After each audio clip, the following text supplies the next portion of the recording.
So we were talking earlier a little bit about just emergency, what to do in the event of emergency, and like here at work, you know, it's like you kind of, like I told kids and their families, make a plan ahead of time. You know, it's like you learn CPR in the event that you have to do it, or have a fire safety plan before you have a fire, and hopefully you never have one. But if you do, then you're ready for it, right? So we tell kids to talk to their families and make an escape plan. Whereas if you hear the smoke alarm go off at home, everybody gets down on their all fours and crawls to the door and goes outside, goes to their meeting place. So very similar in the work environment.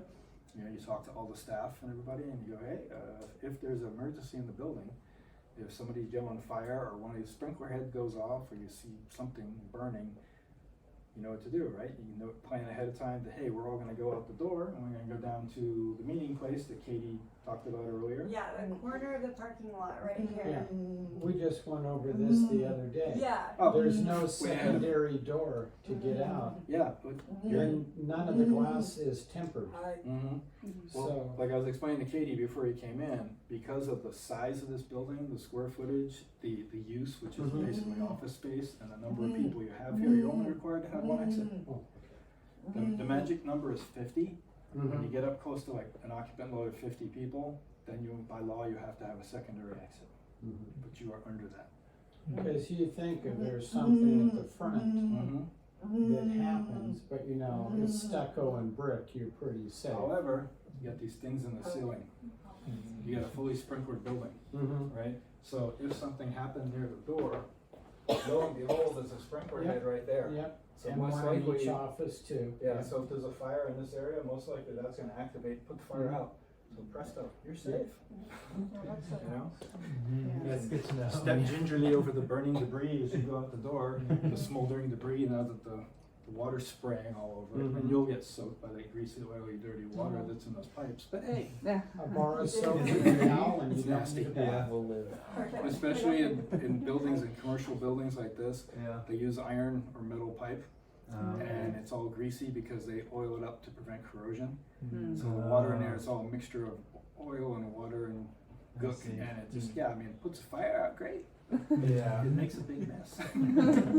It's a trade-off, you know. You're supposed to bleed them every so often too, like for residential houses, they say once a year, run it, let the alarm go, make sure it works. Yeah, And well, hopefully whoever owns these buildings is keeping up on the maintenance. They're supposed to do stuff like that. And we come around every couple of years, we'll do inspection on the building, and we'll make sure that they have their inspection tags on the sprinkler system, that they've been keeping up on the maintenance. If you have a fire in the garage, what you do? What do you do if there's a fire in the garage? Yes, like Well, it's a good thing that the garage is separate from the house, right? if they're attached to the Yeah, house. it's attached to the house, but I mean, it's separated by a door, right? Yes. And if you have a door going from the house to the garage, it's supposed to be on a hinge that automatically closes. So if you let go of the handle, it closes by itself. So that's your fire barrier. And unlike other interior doors, that one has to be solid door. So it gives you an hour of fire protection. Supposedly it'll take an hour for the fire to burn through that door. It gives you in the house plenty of time to escape. So anyway, we're coming up here. It is September. September is like halfway over already, and we're moving into October soon. Now October, something happens in October regarded to fire safety. Anybody know what that is? Halloween, no? Flaming pumpkin. No, Fire Prevention Week is in October. Okay. Oh, Alright. I hear about it once. I hear. Yeah, because we celebrate Fire Prevention Week in October, and we pretty much celebrate Fire Prevention Month. Because that was in October, the second week in October was the anniversary of a big fire that happened in Chicago many, many years ago. They referred to it as the Great Chicago Fire, where like almost the whole city of Chicago burned to the ground. So it's a big deal in fire history, and so we celebrate Fire Safety Month in October. So every year there's a theme, you know, fire prevention or fire safety theme. So this year they're kind of focusing on fire safety in the kitchen. Yeah, so does anybody cook at home? Yeah. Yeah, everybody? Yeah. Try. Try. Yeah. So that's the big thing this year, and the big thing is, and I've seen it a lot in my career, we have a lot of fires in the kitchen because people tend to start cooking food and then they get busy doing something else and they forget about the food on the stove. They go to talk to their friends, or they go start playing on the computer, or they go do their laundry or whatever. I've heard every excuse, and the food overheats and eventually starts to burn, and then the whole kitchen's on fire. So that's the biggest thing, is not supposed to leave cooking unattended, because that is where we see most of our home fires in kitchens, and it's usually because of unattended food. I always thought the garage, I was told before, was one of the major, Kitchen. Well, because you know what? Nobody puts their car in the garage anymore. Everybody uses it for storage now, or they turn it into another bedroom. So we don't see that much happening in the garages anymore. Mostly in the kitchens. Yeah. In the good old days, when everybody used the garage for the car, somebody be doing some work on their car themselves or something, and they accidentally start the fuel on fire or something. But we don't see a lot of that anymore. Fires. So we really recommend that you don't leave food cooking unattended, right? But what if, let's say, what if you guys are cooking on the stove, right? We had a pot full of food and we stepped away to answer the phone, we come back and the thing's on fire. What would be the first thing you would do? Any ideas? Put the lid on it. That would be the second thing. But you're right there. You're Oh, ahead of turn the off the curve. burner. There you go. Yeah. Turn off the heat source first, right? You turn off the heat, get the lid, put it on the pan, and then what? Cold water or something? Nope. Baking soda. Good idea, but no. Move it away from. At what point do you call the fire department? Yeah. But if you, Never try to move it. if you spill Yeah, it, and then it's, I've seen a couple of times where people think I have to get this to water, so they pick up the pan full of flaming food and they try to walk over to the sink, and they end up spilling it on the floor and on the counter, and they start more little or fires. on They make a little themselves. trail of fire from the stove to the sink. Put that in my notes. Yeah, taking notes. And a grease fire is the worst. It's the worst thing. You Yeah. don't want to put water on a grease fire. If you've ever seen how water and hot oil reacts, it's violence. In fact, I'm going to tell you a little story. When I was a teenager and I worked in a restaurant after school, we used to get ice cubes and we'd toss them across the kitchen into the deep fat fryer and watch them spark and spit out, because it was quite a show. But not recommending you do that. It's a learning experience. We won't do that again. For science. Yeah. Hot grease, hot oil, and water do not mix well. It has a real violent reaction that tends to spray the grease, and you'll spread the fire. So put the lid on it, right, turn the heat off, call 911, and just get out of the house. Walk away. Just leave it there. Never try to move a fire. It's something we call compartmentation or confinement. We want the fire to stay right where it is. We don't want it to go anywhere else, even if it's contained to one area or one room. And we tell people, when you evacuate, if you have a house fire, close the doors behind you. That will actually keep it to one area, prevent it from spreading from room to room. So, what if there's a fire in the oven? Close the door. Yeah, hopefully the oven door's already closed, right? Or it's gonna take a hell of a long time to cook, because all the heat's gone out. But Turn it off. yeah, turn it off, call 911, walk away. In most cases, the fire will go out all by itself, contained in the oven, because Wouldn't that be more with a gas burn or gas oven, not electric? either one. Huh. Just turn it off and call us and walk away. Because I've known with gas, because you have the flame in there, and you have, the lighter up on top, but I didn't know electric would do that. Just turn it off and call us. Let us do that part. Mm-hmm. And in most cases, if it's contained in the oven, it'll go out all by itself. Mm-hmm. Just like a microwave oven, right? If something catches fire in the microwave oven, turn it off, walk away. Don't open the door. You're gonna get a face full of smoke and sparks. And with the oven, you're gonna get maybe flame coming out. Just leave it closed. Don't open the door. Well, it can't breathe, so it'll burn itself Yeah, out. it'll burn up whatever oxygen is still contained in there, and eventually it'll just go out. always call us. I know nobody wants the big red truck with the lights flashing to be parked in front of their house, because then all neighbors go, ooh, look at that. And they get their phone and their video and they're taking pictures. I know nobody wants to be embarrassed, but don't be afraid to call us, because we'll just come out and make sure everything's okay. Take the offending item off the stove or out of the oven, take it outside, hose it down, wish you well, and go on our way. For free? I'm sorry? For free? Oh, yeah. So yeah, The fire department and the police department are public servants, or public services. When people pay taxes, that pays for us. We get paid by taxes. So that is technically a free service, but you're really paying for it. But not directly. You don't get mailed a bill. No, you will not get a bill. Now the ambulance, that's a different story. You ever take a ride in an ambulance? That is actually a private company for profit. Don't get me wrong, the medics do great jobs. They're wonderful people. They're there to help you. But it is a private service, and they do charge for their service, and they charge a lot. 10 grand. So hopefully you've got good insurance policy to cover that, because it's expensive. So expensive. Could be a $10,000 ride to the hospital. yeah. So just to go over a quick example, Sure. like to say, let's say there's a fire in this office. If there was a fire in this office, unless it's kind of in this main area, presuming that it's like in one of the offices or in the projector room back there, the best thing to do, I mean, I guess it's a little different because we have fire extinguishers here, but presuming you can't put out the fire and you've kind of given up on putting out the fire, you should close the door. Yeah. And then make sure that that's contained to that room. Yeah. Okay. So let's use like this office for an example. Whose office is this? It's yours. Most dangerous office in the place. You're gonna light it up and we're watching here. Oh, I see a lot of hazards. Right, I'm kidding. Relax. Let's say there's a paper bag right here, which looks like it's full of paper. Like, is that recyclables or something? Yeah. All right. So let's say, I know you wouldn't do this. Katie's in here sneaking smoke. She gets a little careless and she has to go somewhere. She drops it in the bag, right? Boom. A few minutes later, you smell smoke. Oh God. Look at this. And then you see smoke coming out of the doorway. So you come over here. There's a fire extinguisher in here somewhere, right? Yeah, there's one by the door Yeah.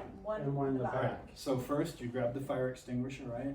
It's what we consider a small fire, wastebasket, or a small small piece of furniture or something. You get the fire extinguisher. You tell everybody it's a fire. You get the fire extinguisher. You try to put it out. I don't know what's in that bag, but it just won't go out. It's really stubborn. So at that point, everybody evacuates. You close the door. Away you go. Call 911. Hopefully, somebody is calling 911 while you're trying to fight the fire. And then meet at your meeting place, you close the door, and out you go. And eventually, the sprinkler head in Katie's office, when it gets hot enough in here, that sprinkler head's going to go off. It's going to destroy everything with oily, nasty water, but it's going to put the fire out. All right. Now, with acoustic ceilings, that fire can spread up in the attic and go to the units Hopefully not. No. Well, these are designed so that if there's a fire here, the system will go off at a certain temperature where it doesn't have time to burn through the tiles. So it'll contain it to this area.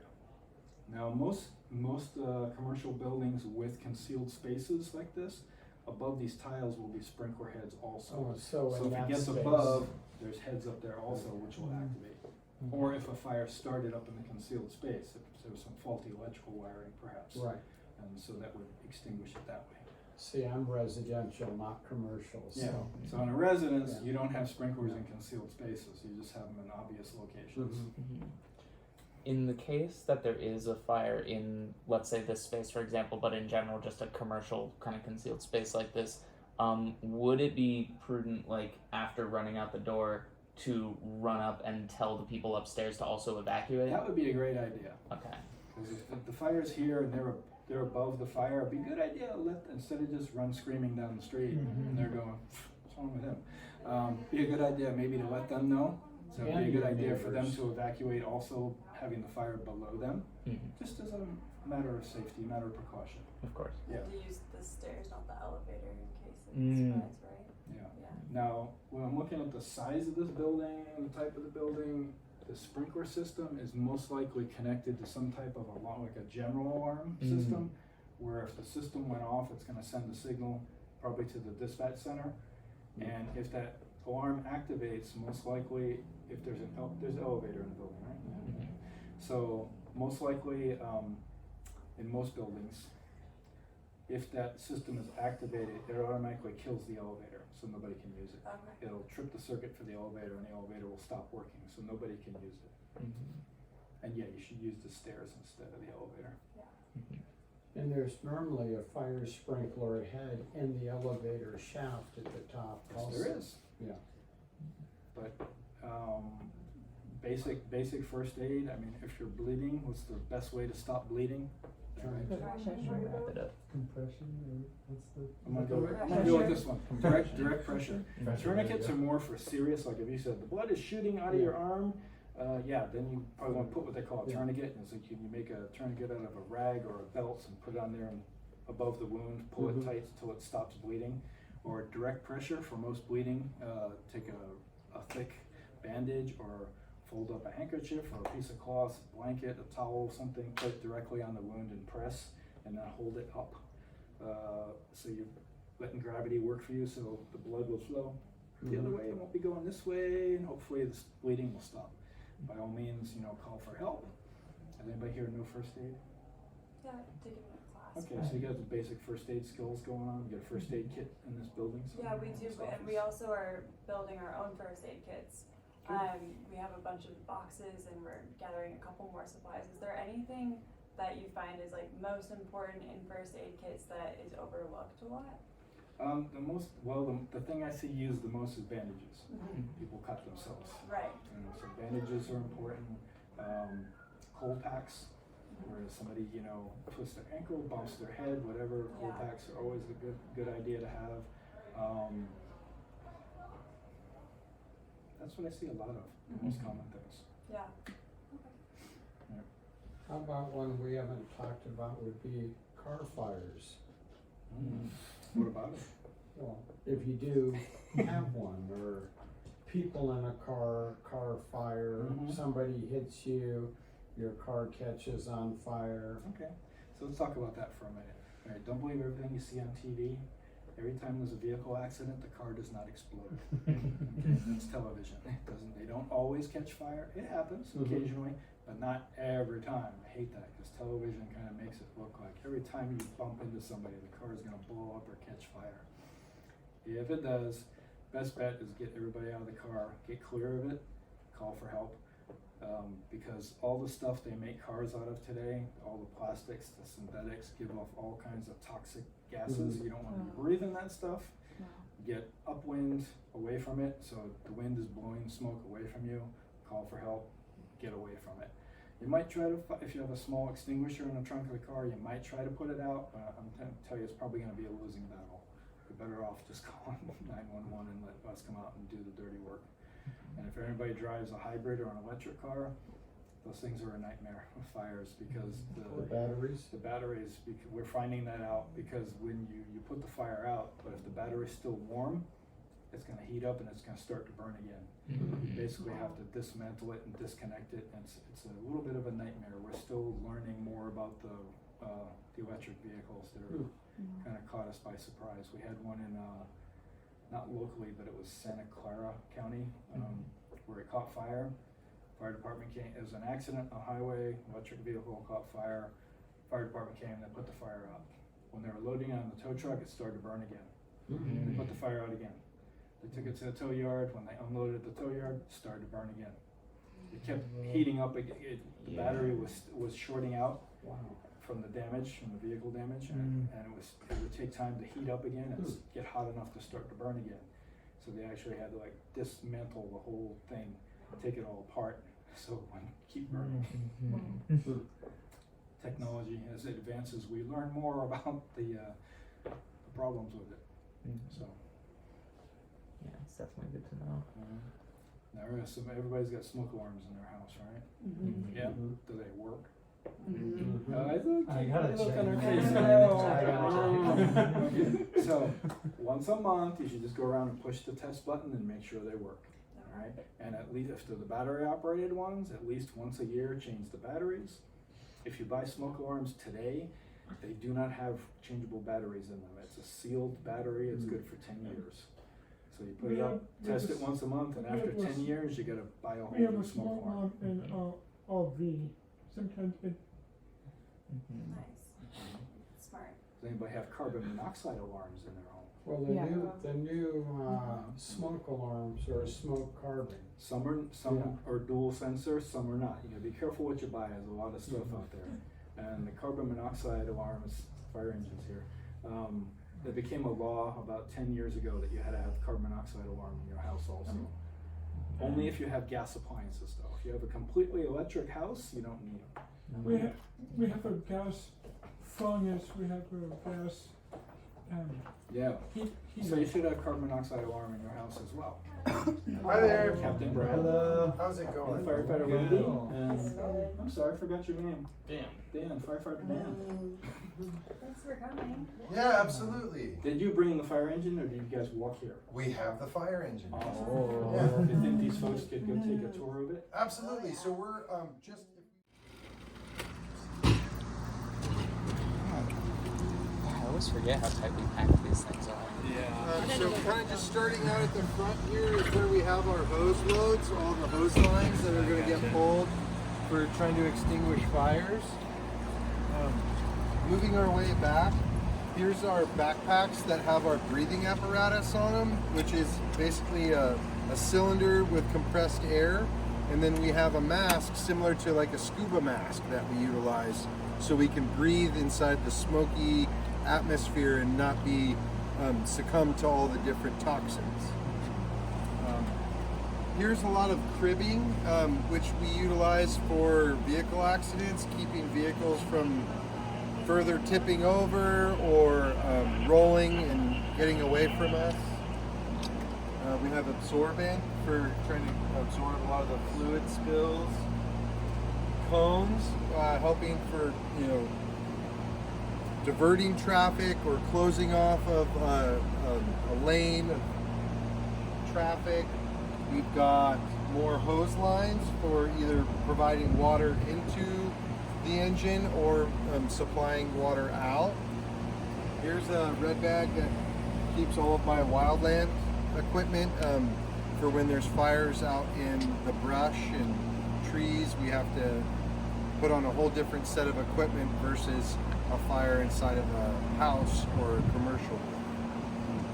So here's a scoop stretcher for having to carry a victim long distances, whether on the beach or in the woods, out hiking.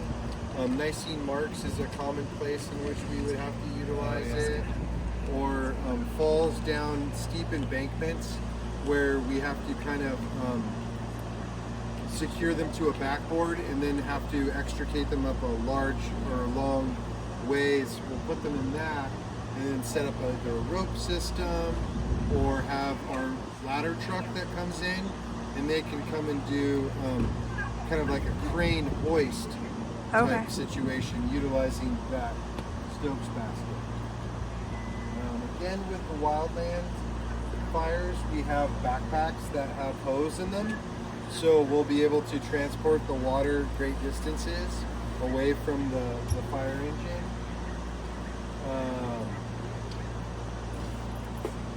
We also have rope equipment. Like I was saying, sometimes people fall or vehicles crash and then go down an embankment, and in order to make access to them and bring them back out, we have to utilize rope systems and kind of set everything up that way and then bring them out.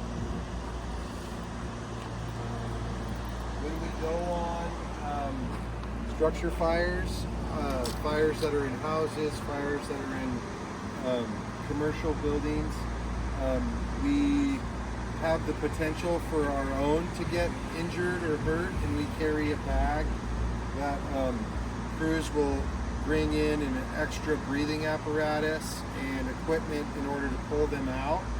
So we keep that here. We also have a lot of our medical equipment. We go on a lot of medical calls and have pediatric patients, children, so we have a special bag kind of set up for that. and all of our general bags, which are for all, teenage and up adults, to be able to treat them. We keep all that equipment in the one same spot. We have some more structure fighting equipment here, which is our personal protective equipment that we put on. Think of it like giant oven mitts, but a jacket and pants.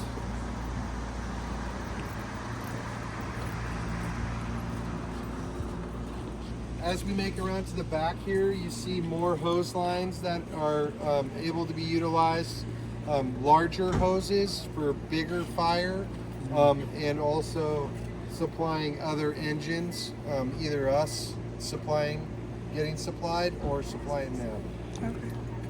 We have our big electric powered fan, which after we've extinguished a fire, it's utilized for trying to get all the smoke and toxins out, so that way you can see better and you can also breathe without having to wear the breathing apparatus any longer.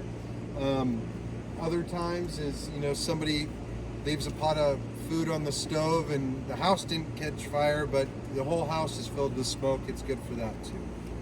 So we got signs also for when we're doing like traffic control, making sure that people kind of know where they can go, and it just is another tool to help with that.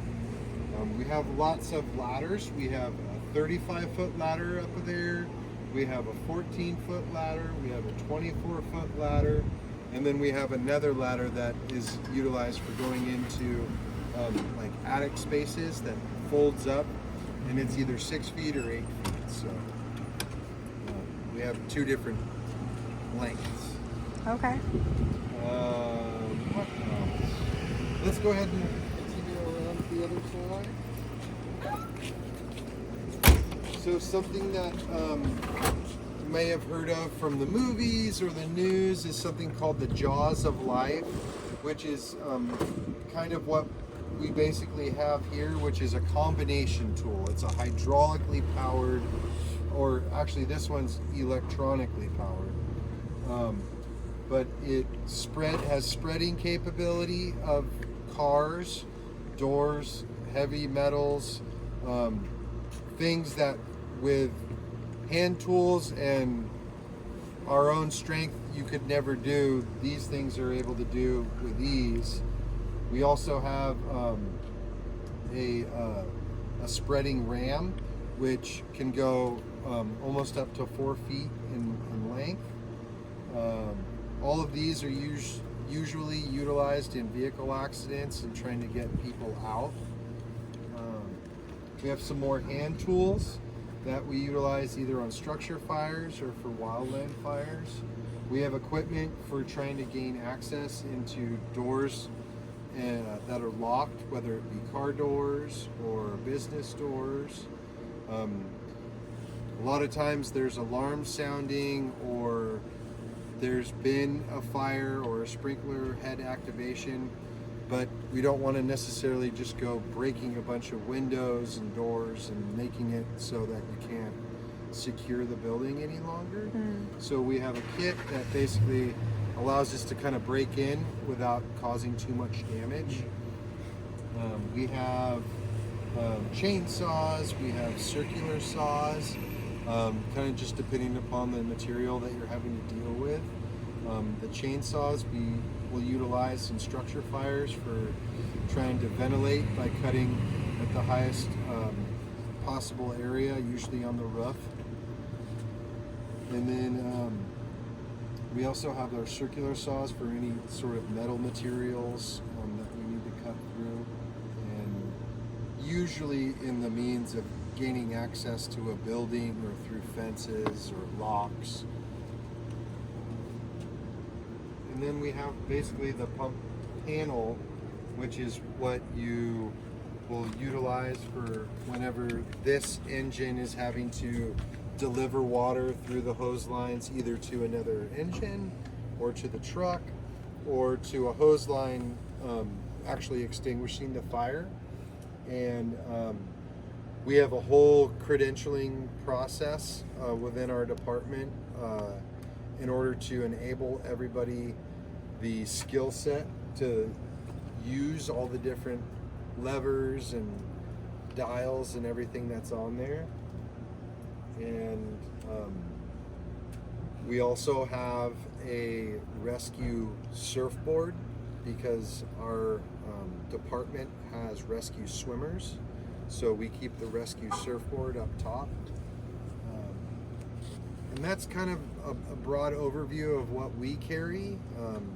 Again, we are all risk, meaning that we go to anything that somebody calls 911 for and they don't have a clear idea of who to send it to. They send it to the fire department, and then we kind of figure it out. So we have a lot of different tools to cover all those different types of jobs. And